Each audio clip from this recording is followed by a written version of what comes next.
at a Time. It's based on 1975 sitcom with the same name about a Cuban American family. It's got a lot of heart, which isn't ever, you know, it's not a sentence I want to say about anything ever. Have you ever heard me say that before?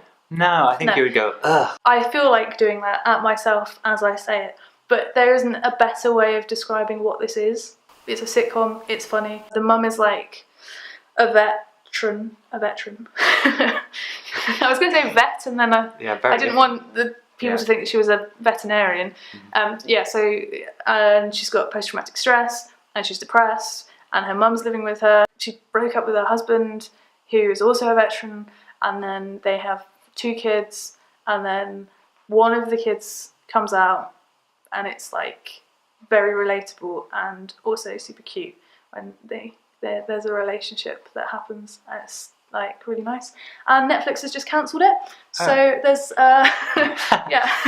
there's just the 3 seasons. Haunting on Hill House. Do you want to talk about that? Because you know about that. Yeah, really good Netflix original series about a family who had like a very traumatic haunting event, and then they grow up and they're all like traumatized in some way. Yeah, and it's great, and it's all drama and hauntings and there's some nice representation in it, which is good. And the dad played Elliot in E.T., so I like to think that he just grew up and this is what happened. Like, he had some kids, took him to a house, shit got real, they left there. Sex Education, Netflix series, came out last year, really good. It's about a English high school, except it's supposed to be like a very relatable high school for all teens, so it's not specifically English, it's just everybody there is English. But it sort of looks a bit American. Have you watched Sex Education? I've watched the first 2 episodes. Right, I liked it. Gillian Anderson? Yeah. I think you can tell that it's written by a woman.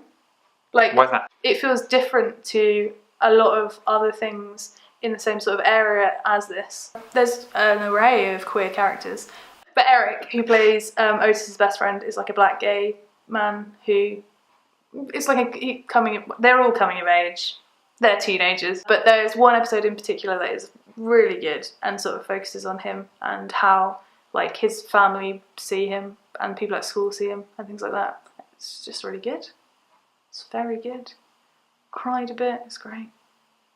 Atypical, a Netflix series that came out in 2016 maybe? I don't know. A friend recommended it to me last year and I watched it. It's about a teenage boy who's on the autism spectrum and his family, their dynamic, navigating his way through high school. In the 2nd season, his sister has like a blossoming relationship. It's very relatable. Do you think Netflix is dominating these recommendations because we watch a lot of Netflix, or because Netflix is going out of their way to make... Netflix are going out of their way to make inclusive stories. Sally Forever is... Have you heard about this? Only from you, but... It's very weird. It showed on Sky. I watched it on Now TV. I didn't get to the end of it, but I think it's worth a watch just because it's so different.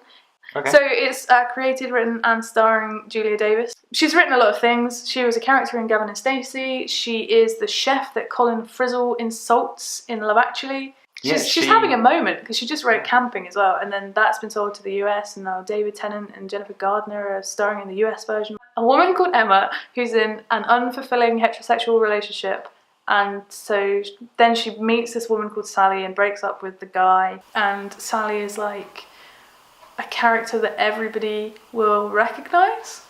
I read an article about this before it came out because the writer was bemoaning female characters on screen who are like unlikable, because there's been like a series of characters that you could say were like unlikable, but it's more just like the female characters that are like more complicated or who are like not aimed at male audiences, which is like a more interesting thing. I mean, she is unlikable, but there have been hundreds of male characters that are exactly like her. Okay, my next recommendation is The Bisexual. Did you watch it? No. Why Are We Still Friends? Well... You can't take it back. So Desiree Akhavan has created, wrote and starring in this thing where she plays a woman who has been in a relationship with Maxine Peake for 10 years. You know Maxine Peake off of Serious Drama? Yeah. Now she's in this comedy drama. And they break up, and then she's like has this bisexual epiphany. She like is experimenting with her bisexuality, and has a hard time telling her friends about it. So it came out last year and it's on Channel 4. We know her from Appropriate Behaviour. The web series. I can't remember. Are there sex scenes in Appropriate Behaviour? Good question. I don't remember. If they were, I don't remember them being like explicit. Or anything. It's just I feel like I talk about her like directing sex scenes quite a lot, but I can't now sitting here think of why that would be. Can you? Anyway, these sex scenes are really good. They're both awkward and sexy, which is not something you get on screen ever. It's like awkward or sexy. Yeah. There's even a scene where she masturbates, and it's also like awkward and sexy. It's good stuff, I thought. That sounds weird. But when I watched it, I thought, this is very well done, isn't it? Yeah. Jane the Virgin wrapped yesterday, their last episode, number 100. And you ran over here straight away. And Yes, to tell the world. So there's 5 seasons. It's like a telenovela style romantic comedy satire, which is also narrated. It's the weirdest thing to describe, but it's really, really good. And there are an array of queer characters, my favourite of which is Petra, who, like, in the beginning, also this is a massive spoiler, because in the beginning she's like a villain, and then slowly she becomes not a villain, but she's very cold and like hard and a businesswoman. Doesn't understand all these other people that are always like in love and stuff, and is just like, ugh, it's just disgusting. And then she meets JR, who is like a detective, and then they like fall in love, and then she becomes this useless, which just seems to be something that I like to watch, like a useless lesbians. Actually, last night I couldn't sleep and I watched a video entitled Useless Lesbians in Films and TV, which didn't have any of these examples. Who were the top ones? Well, Faking It, those ones. Oh yeah. They were in it. That was a good show.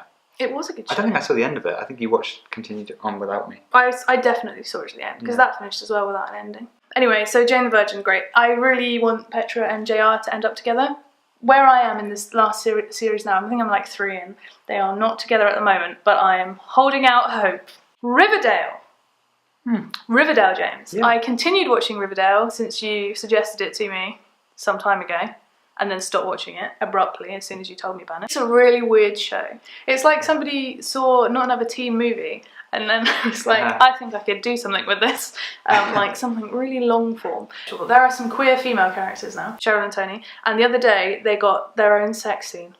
Wow. Yeah, which hasn't happened before. All of the heterosexual people have had sex scenes. Who is the series aimed at? Because I think everyone. Also, there's Kevin, who's gay and has been gay from the very beginning, and there's a very interesting storyline at the moment about a cult, a religious cult. Also, they're not making a big thing about it. They're not like, well, Betty is, but Betty. So she's the only one that thinks that this cult's bad. They're not making a big thing about like this cult picking off vulnerable people, but that is what it's doing, and it's showing it doing that. And they have picked on Kevin because he's like the lone gay character and he's sad about it, and now he's joined this cult, which is, I think, interesting and relevant. Also, religious cult leader, Chad Michael Murray, which leads me to my next point. It's such a weird show because of the cast. Everybody is just related to teenage pop culture of differing eras.